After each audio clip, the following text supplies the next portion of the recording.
What's up, skeptics? Welcome to another episode of Reason to Doubt, your source for all things skeptical. I'm your host, Jordan. With me is Jared. How's it going, Jared? It's going well. We got a fiery one for you today. We literally had to stop the presses. We were going to talk about Flat Earth today and cold moonlight. We're still going to do that. But Jared sent me a video today of Sean McDowell, who, if you're not familiar with him, is a Christian apologist. I like him. He's one of my favorites, actually, usually pretty fair and even-handed guy, but he had some spicy takes today. Yeah, this was one of those episodes when I was listening, because I watch most of his content. I like to stay up to a date with what's going on, and he has some good interviews. But today I was like, Sean, like, my brother really, in Christ. really, bro? Like, yes. It's rough. So the topic today is God a vindictive bully? So that's what we're going to be talking about. But before we get into that, today's fallacy of the day is the strawman fallacy. Strawman. Hopefully we don't strawman either of the people we're talking about today. But yeah. Strawman is simply just setting up an easy version of your opponent's argument that you can refute or knock down, right? A straw man of the argument, if you will. It's you set up, and it has to be inaccurate. So you set up a fake version of the argument. Usually it's kind of like superficially similar, but a different argument that you're saying is their argument, and then you beat up on the fake version of the argument you made. Right. The idea being that the outside exterior of the argument looks somewhat like their argument, but everything in the middle has nothing to do. Right. So it's possible to do this by accident if you just weren't listening very well. Or aren't very careful or charitable. So in engaging with your interlocutor, one great way to avoid straw manning is to speak. If you're talking to someone directly, is to speak back to them. I heard you say this. Is that right? Is that accurate? Kind of put in your own words, and then you can make sure you're not straw manning them. If you're not engaging with them directly, you can do another thing which we've covered before: steel manning them, where you try to take what they said as charitably as possible, like try to say at the best light it could be for them. Maybe even beef up their case a little bit, right? Right. Yeah, maybe they made some mistakes and you fix it for them before you attack the argument, So definitely better to go steel than straw. So today into the video, we're going to drop a link to the video in the description so you make sure that we're not straw manning. We are going to be showing clips, but it's like an hour and 20 minutes long, and we're not going to be here for 3 hours. So we could be here for 3 hours. There's that much good stuff to cover. So Sean recently, and by recently I mean 4 days ago? 4 days ago, yeah. At time of recording, on the 23rd of September, he had a gentleman named Paul Copan on his show, and Paul wrote a book you may be familiar with called "Is God a Moral Monster?" And the new book he's promoting is God a Vindictive Bully? And so to promote this book, he and Sean talked about some problematic verses from the Old Testament, some more harsh language, stories that Christians might struggle with, and Dr. Copan describes why they aren't a problem, why God was justified, or why it's okay, basically. And that's what he attempted to do anyways. Yeah, there was an attempt. There was an attempt to do that. I don't think it was particularly successful, but there was an attempt. So what we're going to do, we're not going to try to cover everything he said, because there's a lot. We're going to kind of jump around to various stories and leave timestamps and stuff. Before we get into that, just kind of some housekeeping. It seems, I'm not super familiar with Dr. Copan's work, but it seems like he is approaching these narratives as if they actually happened, at least in some sense. So he doesn't ever seem to go the route of this was allegory, or, well, that didn't really happen, or whatever. When he talks about Noah's flood, he talks about Noah's flood as if a flood actually happened that did the things it was said to do. So when he talks about Moses and the ark and all that stuff, he talked about it actually being a thing. So yeah. Right. So that seems to be his position. And just for those who, I know I listen to everything at like 2 times speed.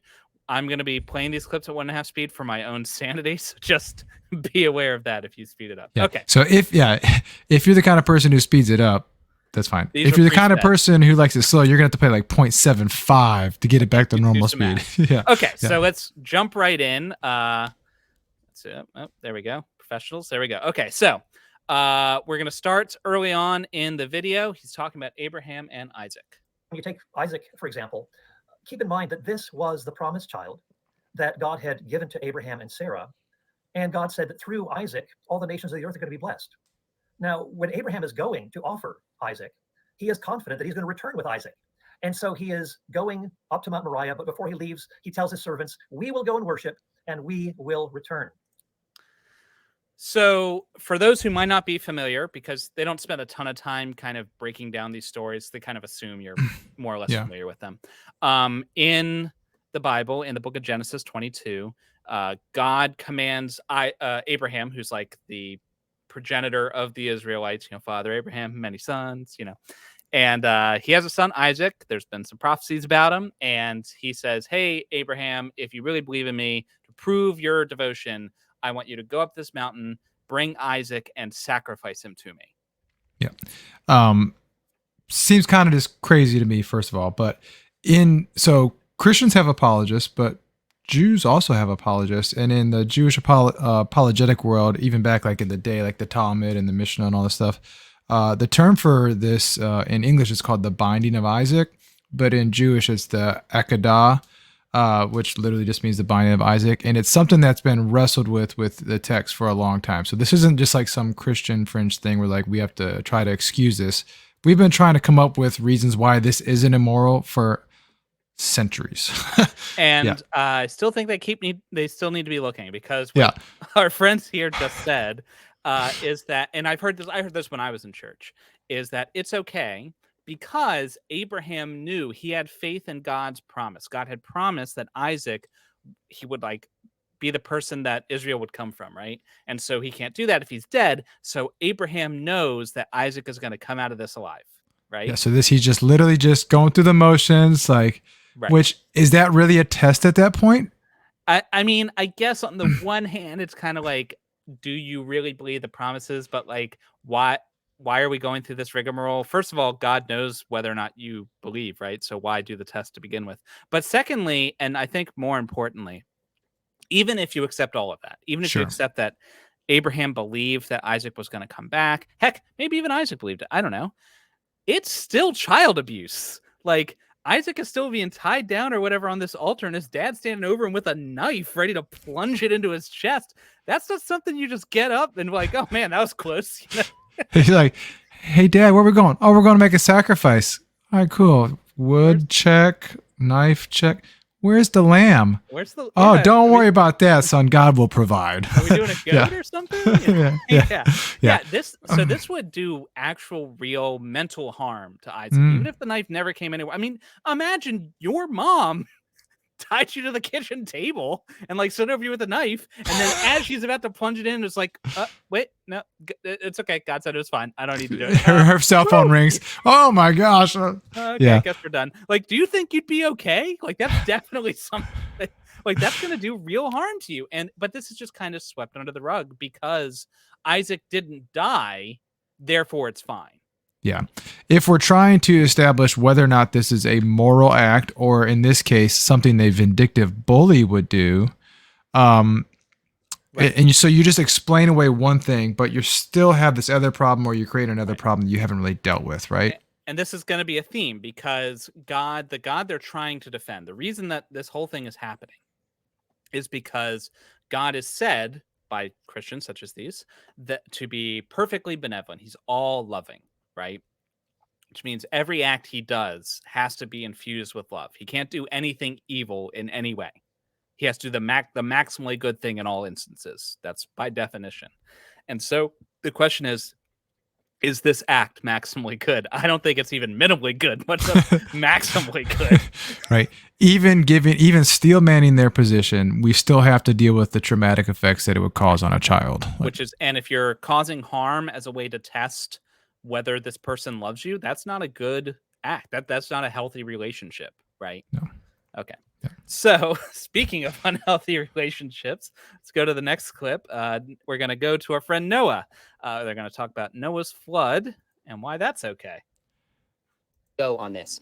But Genesis 6-8, God floods the earth, men, women, and children. How is God not just smiting people in a way that just seems like complete overkill?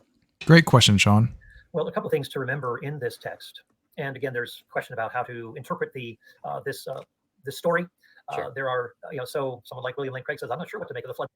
I'm going to skip. He just there. So he talks about like how other people have interpreted the flood kind of historically, whether it's a real narrative or whatever. Then at 4350, he talks about his own interpretation. An increase in wickedness and so forth. And so when we look at this flood scenario, one, keep in mind that this is done with a grieved heart. God is grieved about this and reluctantly sends judgment. Secondly, God is simply finishing what human beings have begun. They've gone so far down, morally speaking, that the picture is that of irretrievability. There's just no coming back. There's no redemption. There is no help for those who have sunk so low. And so God says, I'm going to finish what they have begun. Question. So, yeah, go ahead. All right. This is very much one of those like, I don't want to do this to you. You're making me do this to you. Why so do you therefore make me angry? Yeah, exactly. Why do you make me hit you? That's what this is. This is bad. God was reluctant to do it. Oh, well, I said, that's okay then. So why didn't you just say so? He didn't want to drown the world, so it's fine, I guess. The reason this immoral act is okay is because he was reluctant to do it. And notice he doesn't talk about the fact that they're children, because one of the main points of this question is that there are children who are innocent, who haven't done any. Let's just assume that the rest of the world was being bad and going against God. There's kids in there who haven't had a chance to sin yet or do stuff, right? Exactly. Like it says in the verses, and he alludes to it, that the world was being evil. Everyone's thoughts were being towards evil. And let's leave aside whether that justifies drowning. Sure. Okay. Because I think that's questionable. But let's just say for a second that they were evil enough to justify drowning. Yeah, that like every single person, the baby fresh out of the womb, that guy needs to be drowned. How about the animals? What do the kittens do? Like, right. And I'm sure, so we haven't talked about like pro-life, pro-choice, but I guarantee there were some pregnant women, so abortion's 100%. Cool too. You know, it's like 100. Like, moral of the story, you know, if you want to, what would God do? If your neighbor is a bad guy, you should drown his dog. Yeah, exactly. It's just crazy, man. Like, and I thought nobody was beyond redemption. What happened to that? Yeah.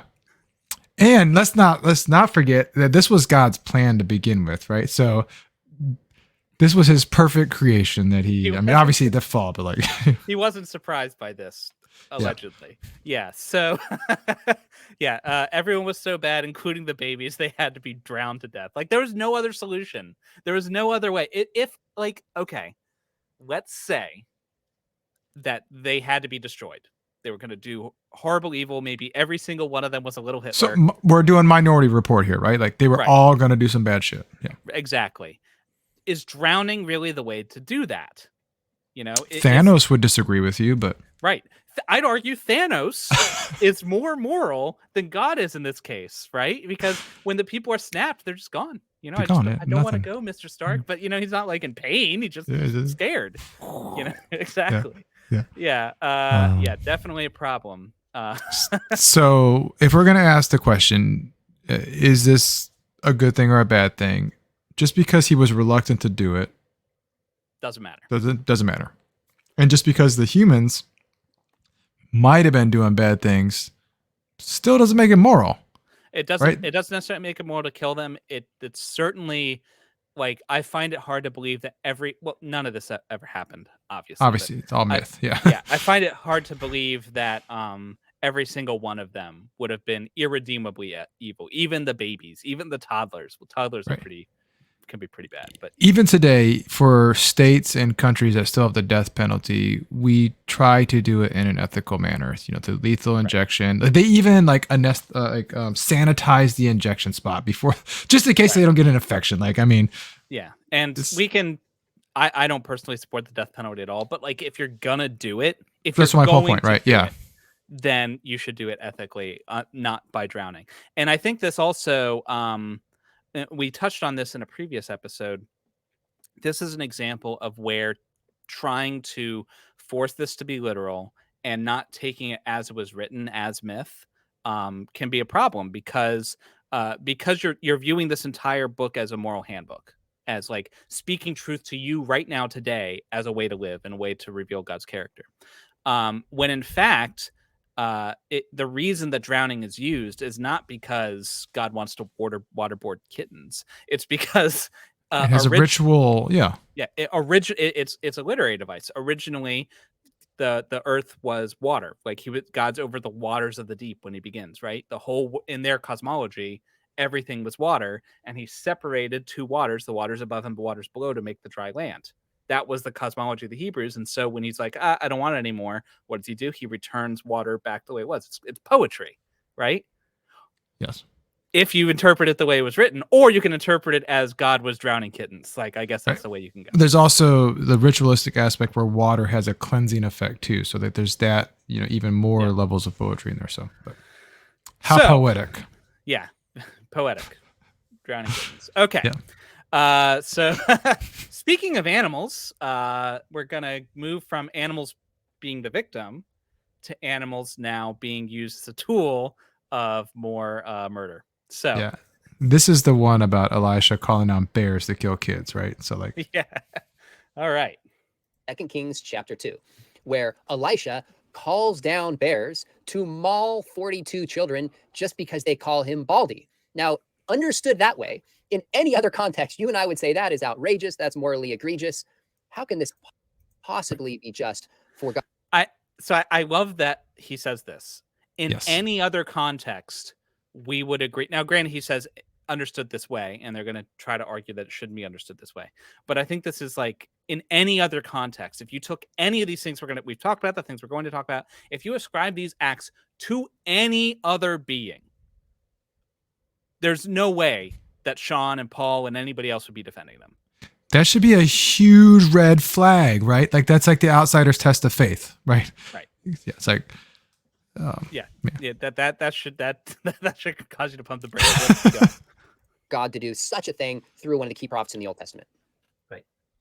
The passage that is being referred to, of course, we need to keep in mind that, the Baldy portion. So he talks about about him being bald, and Elijah, the person he took over from, had a lot of hair. Not sure why that's relevant, but I mean, I guess he just got bumped. Well, it's because everybody was used to a hairy guy, so it's okay to make fun of him now that the next guy's bald, right? So obviously, okay, yeah. So when Elisha is being severe, keep in mind the judgments or the punishments that are threatened to Israel if they disobey the covenant. One of them, as we read at the end of Leviticus, says that God will send wild beasts against them, and they will be bereft of their children. And that is exactly what happens. So that term bereft is used in the narrative when Elisha goes to Jericho. The land had... So it's okay. It's okay because God warned them. Yeah. They are mocking and violating the covenant because they're not listening to the prophet who's been sent from God, who, if you listen to him, will bring fruitfulness, will bring blessing. But if you resist him, there will be judgment that comes. And so it's not as though there's this cranky prophet who is annoyed with these little kids and just sends out these bears. This is the judgment of God. This is what God has promised against those who violate his covenant, who refuse to listen to his voice, that they will be bereft of their children. Dude, literally the question is it wrong for God to do it? And his answer is, it's not wrong for God to do it because God did it. Because he said he was going to do it. Like God told them this would be the punishment, and then he punished them. Therefore, it's okay.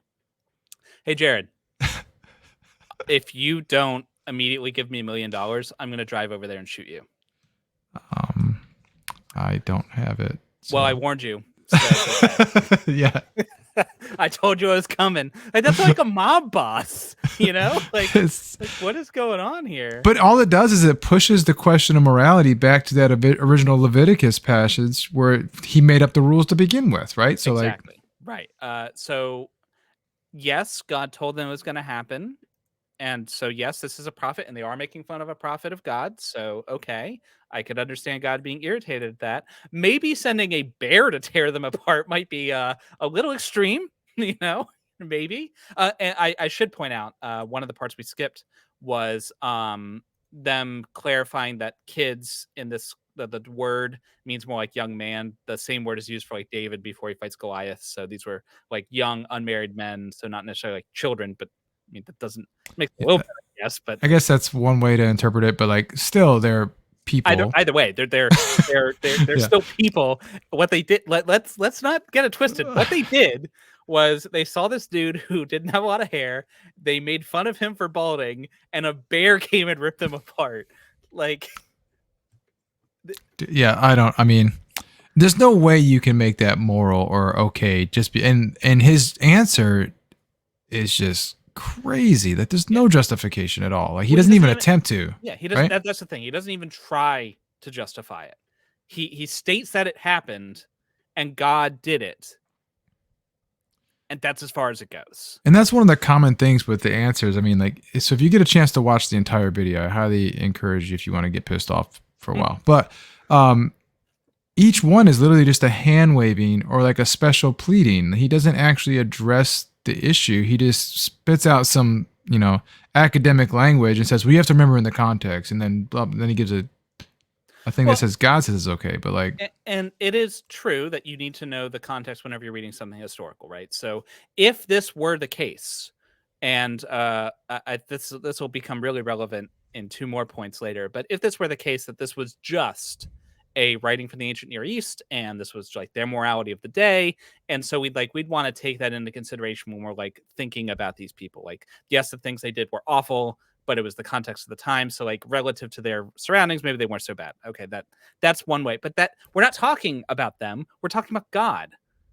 right. It doesn't have a social context. Like, yeah, if we're talking about the morality, right? And there's this concrete morality outside of nature. Which God's we're morality, constantly told has to be objective. it can't change. Yeah. At that point. So. Right. Okay, so those weren't kids, allegedly. So let's get to some kids. Let's kill. We love killing kids. Yeah. So now we're gonna go to Egypt and get to Passover. We don't actually love killing kids, by the way. No. As well. What about killing of the firstborn throughout all of Egypt? You think about all these families who had nothing to do with this, and they lose their firstborn oldest child because of something Pharaoh did. That seems pretty harsh. Just in case you don't know what he's talking about. I don't even know. Okay, so you've seen Moses, Let My People Go, whatever, like the Disney version or whatever.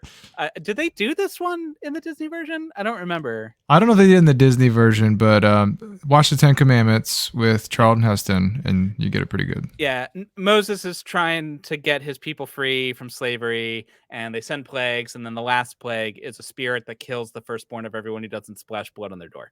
Right.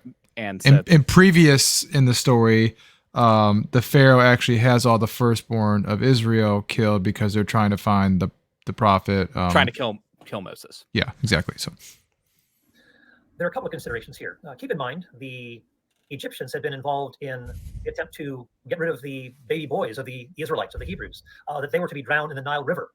That you also have, as in order to sustain. Wait, can you pause it real quick?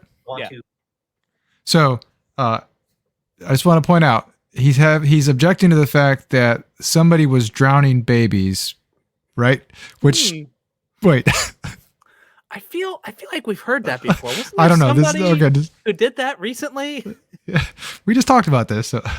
No, you're right. I forgot. It's okay when God does it. Yeah. Right. Sorry. My bad. To Exodus chapter 4, where we read about Israel as God's firstborn, and that Pharaoh was seeking to do harm to God's firstborn. And as a reminder, again, this is kind of because Pharaoh is hard his heart and so on, that God, in the 10th plague brings death to those who are the firstborn.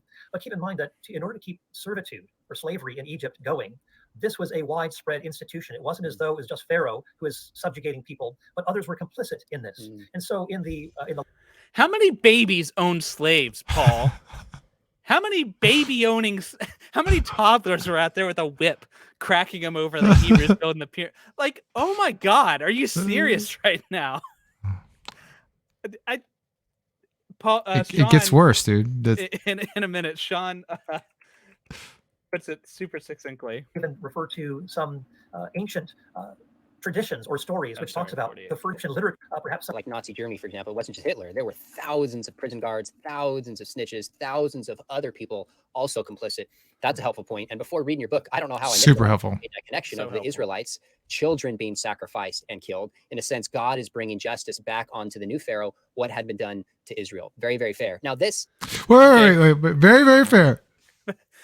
I cannot believe this. Like, okay, Pharaoh did some bad things, and the Egyptians own people as slaves, which, let's keep in mind, I want you to put a pin in that they are saying that is bad, and it is wrong. That it is part of what justifies God killing the firstborn children is the fact that they had this institution of slavery, and it was so wrong that it justified widespread baby murder. Remember that, because Yeah. it's Oh, gonna be and the fact important. that they killed our babies so we can kill their babies. Yeah, right? Like, killing babies is wrong, and I think it's so wrong that I'm gonna kill your baby. It's like, What? do you remember? Did you ever see the DC Comics Suicide Squad with Peacemaker when he's like, "I love peace so much, I don't care how many men, women, and children I have to kill to get it." You know, like, it's ridiculous. It is killing. This is. I can't. I'm going apoplectic. I don't even know how Yeah. to justify this. You are literally killing children, the firstborn babies. And maybe not all of them are babies. Some of them might be grown at this point, but some of them are definitely freaking babies. You're killing every child, and your justification is, well, they did it first. That's not justice. That's revenge. Yeah. And the fact that Sean's like, oh, well, very fair. Like, what? How is that fair? Yeah, like, let's not forget, let's not lose sight of the fact that the people being punished, the people dying, are not the ones who did anything. Right. Yeah. Just because Nazis were complicit in, the Holocaust it's bad, but that doesn't mean that because the Egyptians were complicit in slavery, it's okay to kill their fucking kids. Well, imagine if we, and don't get me wrong, America did a lot of bad things in World War II. Okay. But had we, in the Nuremberg trials, found a Nazi guilty and therefore pulled his kid out and shot him in the courtroom, that would be a war crime. Like, yes, that's the equivalent of this, right? But that is literally what this guy is doing. Oh, they did bad things, therefore I'm going to execute your kid. Like, what is happening? And that's their justification, which makes it moral. Like, I don't see how do you look at that and go, oh, that makes sense. That's totally moral at that point. Like, right. And I think if you pulled out any context, like he said before, if in any other context, this would be obviously and immediately immoral. And I honestly don't know. Like, I guess part of this is me just declaring that it's immoral, but I don't know how to describe why killing babies is immoral. Like, killing an innocent person who has done nothing wrong, no matter how you feel about capital punishment, killing a person who has done nothing wrong for the sins of some other person is wrong. Well, you're an atheist, so you have no grounding for that. So you're right. Your morals don't matter. But what do I know? I should listen to the guy who kills babies. That's the one. That's where we should be going for our moral foundation. That guy. Oh, man. Freaking Billy baby murderer over here. So there's a level of cognitive dissonance going on here too, because for somebody like Sean, who's very, he seems very thoughtful, but the fact that he cannot see how this is still immoral, even after getting this hand waving explanation, like. And in all fairness, they are going to come back to this. So they released this last week. In a couple days from our recording, they solicited questions from the audience. Yeah. And they're gonna try to revisit it. So maybe they'll have seen the error of their ways and he'll burn all those copies of his book and everything will be fine. But I wouldn't lay money on it. Okay. Speaking of money, you know what you can buy with money?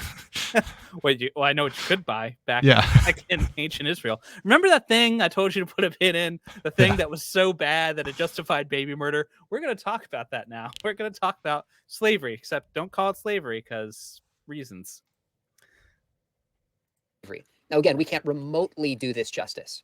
but tell us just maybe one or two or a couple. There it goes again. Out, maybe even related to whether or not we should use the term slavery when talking about the practice we see in the Old Testament. If they were owning people as property, it's slavery, bro. Like, Yeah. And they literally say in there, get your slaves. So like there's, you know. okay, we can All do right. this. We'll make it to this one. Slavery, when it's mentioned in scripture, a lot of people assume that this is talking about something that's tantamount to antebellum slavery in the U.S. South. Red herring. Not the case at all. There were provisions for those who are servants. I think servant is a better term. And it is a neutral term, too. It could simply mean worker, but is often related to a contractual arrangement that comes out of poverty. And so a person will sell himself or sell his family, as it were, into service. Wait. The person selling himself? Like his Wait. property. He sold himself. Is there a word for that? Indentured servitude? Is It'll that the come right to us. word? Okay, wait, I can't remember. Yeah. Because they have no option. So it's basically, when you talk about selling yourself, it's a contractual sort of a thing, and that you just say, I'm going to be an indentured servant until I can pay off my debt. Again, maximum being 6 years. That you do that unless you align yourself to the person for whom you're working. You say, I love my master, my employer, and you align yourself with that person permanently. So many things wrong in the past 2 seconds, by the way. Yeah. Okay. So to start with, if I had a freaking dime for every time a Christian apologist tried to defend slavery as something that was moral, I could buy an island to send them all to. Like, this is disgusting.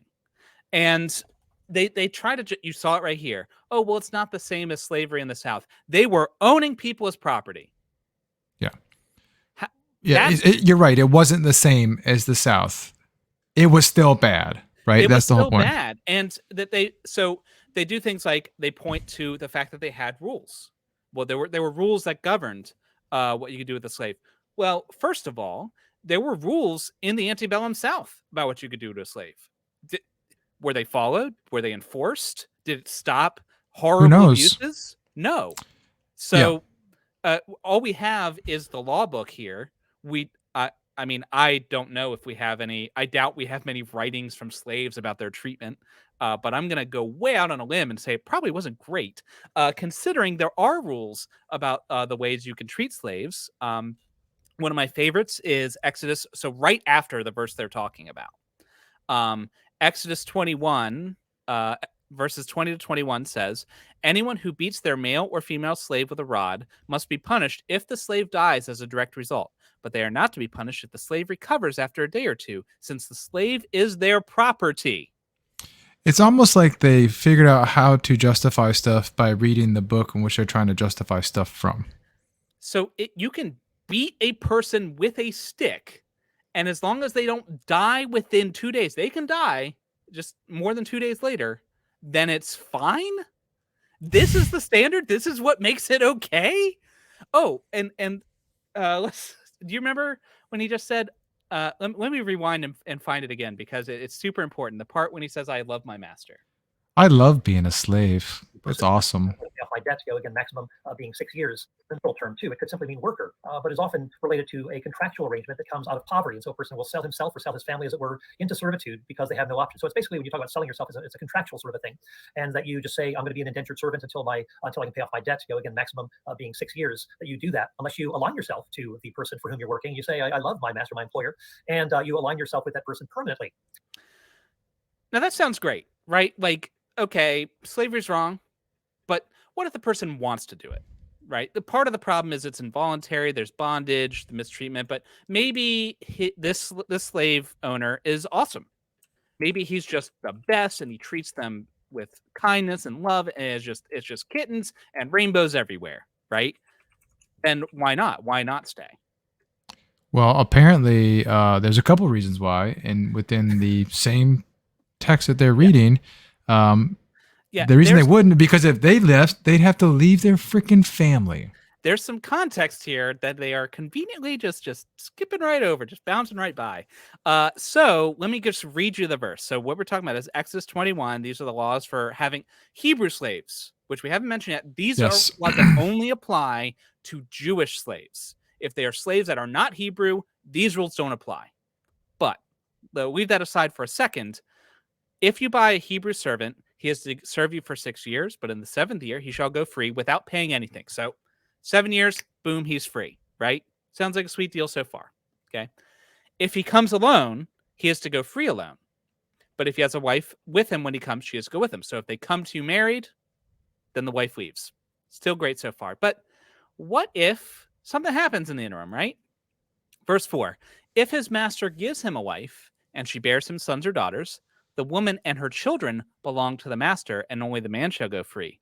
But if the servant declares, I love my master and my wife and children, I do not want to go free, then his master takes him before the judges. He takes him to a door or doorpost, pierces his ear with an awl, and then he'll be a servant for life.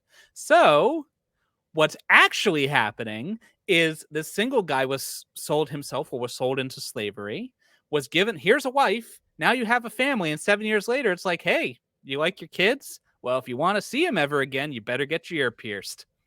Yeah. And how many people are like, this is like a loophole in the system, right? Like, this is how you avoid taxes. Hey, look at my pretty servant here. Isn't she nice? The next thing you know, you have kids with her, and next, boom, now you're locked in. The other thing you talked about was the fact that Hebrew slaves, he keeps talking about how this is all like voluntary, like indentured servitude, like they're going in there to pay off a debt. That's one specific type of slavery within the Old Testament. There's other slavery where you literally just take people as ravages of war, like they're pillaging. Right. Doesn't talk about that at all. No. And those people aren't selling themselves into shit. Those people lost a war and they got captured. And yes, in the cultural context of the time, it's not just the Hebrews that did it. Everybody did it. Yeah. That's, if you lost a war, you got enslaved to the people who won. That's the way it was. And if this were just a book written by ancient Near Eastern people depicting the culture of their time, that would be fine. But this is supposed to be the law dictated to Moses by the omnipotent, omniscient master of the universe, who should effing know better. And the question we have here, is he a vindictive bully? The answer is yes, because a vindictive bully is the kind of person that doesn't tell somebody it's not okay to own people as property. Right. That later on, after he's done answering the questions, Paul Copan is like talking to his interlocutors. He's like, what would you say to Richard Dawkins or something? And part of what he says is that God is working with people in the way they are. He like approached them in the way they are. And it's kind of like, this law was imperfect for imperfect people and it's supposed to get them to perfection. Which I remember saying this when I was a Christian to justify the things in the Old Testament. Well, yeah, things were bad, but God was working with imperfect tools. I think that undersells God and his abilities by a lot. First of all, these people are not like some foreign species, like some like, I don't know, pre-Homo sapiens creature that can't comprehend these concepts. These were people just like us. If you took one of them born out of the womb and teleported in the future, they would be indistinguishable from anyone else, right? That they would fit right in because they're just humans. They're humans in a different cultural context, a cultural context that God is playing a hand in shaping. The book that is shaping their culture is ostensibly being written by God right now. This is the time, man. If you want to make cultural changes, now's the time. And it's not like he wasn't doing that, right? Because the whole point about the Israelite story was that they were different. They were set apart from the people in the lands around them. And like God said, let's go in here. All right, we're going to do some bad stuff. We're going to clear house, but we're going to do it so that way you guys can get set up and you can be my people and you can be different in the light of the world. So he's already in the process of making them different to the culture. And it's not like he didn't have room. This isn't cosmic Twitter. It's not like he had a word count he couldn't go past. I got to 140 characters. My bad.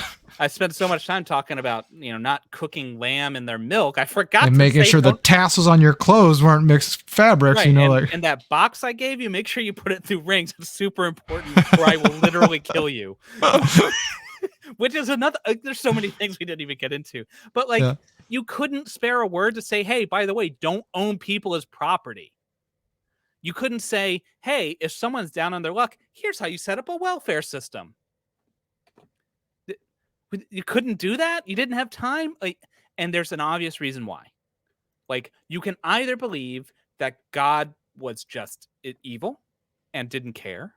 You can believe that he was lazy. You can believe any of those things. Or you could just say, well, if there wasn't a God, what would happen? What you'd have is people writing a book that was imbued with the morals of their time, and it would be a time capsule of the morality of their day, which is exactly what this is. It's 100%. Yeah. Right. I don't think we want to cover any more of them, but something that Copeland says at the end of this stream really caught me. He goes, God is more compassionate than you may realize. God desires to show mercy rather than wrath. Then why doesn't he? Yeah, exactly.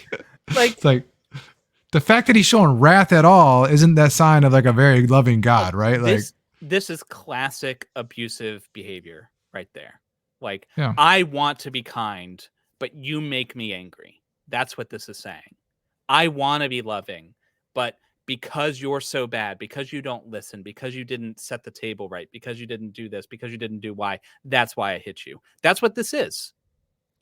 Not to mention it's even worse than that because God is the one who created those beings in the first place in this story, right? Like, And and not to beat a dead horse, but Sean seems like a good guy, and I'm sure Paul is too. I'm sure they're perfectly nice, moral people who don't litter and everything else, right? And I've talked to other Christians, and even from my own Christian past, and I know a lot of really nice, kind people who will, in the right context, defend genocide and slavery. And it's like, if your belief system is forcing you, a person who would never ever justify this in any other situation, is trying to find a justification to own another person as property, then maybe you've made a wrong turn. just maybe. Yeah. Yeah. Maybe if you're reading this book, because I'm probably going to get this book and mark it all up. But if you're reading this book and you're a Christian, take one step further. Ask yourself, why is this okay? Because the answers he gives don't even come close to a justification in my book. Like, but do that outsider's test of faith and be like, if this were any Hindu god, if this was Allah in the Muslim faith, like, would I be okay with this answer and justification? Right. Try to take it out of your own cultural context and imagine somebody else was telling you about a person that they thought was great and then describe this person to you. Would you think that was a good person? If this was any other context? And if the answer is no, maybe there's a reason. And the thing that struck me, we talked about it, but Sean knows this, right? He knows it because he said, in any other context, I would think this is bad. And yet, just roll right on. I don't know. Yeah. So, I highly encourage you all to check this out. Listen to it at 2 times speed, like Jordan and I do, so you don't have to suffer through it that long. Right. But we've only covered about a third of all the things that they talked about, and there's going to be more. So, if there's something in there that you think we should have covered that was somehow even worse than slavery and genocide, killing babies, genocide, let us know. Torturing your son, like. If there's any books, if there's any topics you think they missed, you can leave us in a comment here, or even better, after you do that, after you leave a comment here and like and comment, subscribe, and the whole YouTube dance, go over to their channel and hit them up, press them on some hard questions when they talk about it, and don't let them off with easy answers. Yeah, because they did say they were going to do a stream. I think we can get this out in time before that. So if you listen to this in the next couple of days, go there, ask them the question. Yeah. But also, I'd be curious in the comments to see, what is your favorite immoral act that God commits? Let's see if we can get a running tally. That's gonna be fun in the comments. Yeah, definitely do that. And while you're digging through the Bible to find your favorite murder story, remember, you've always got reason to doubt. Peace out.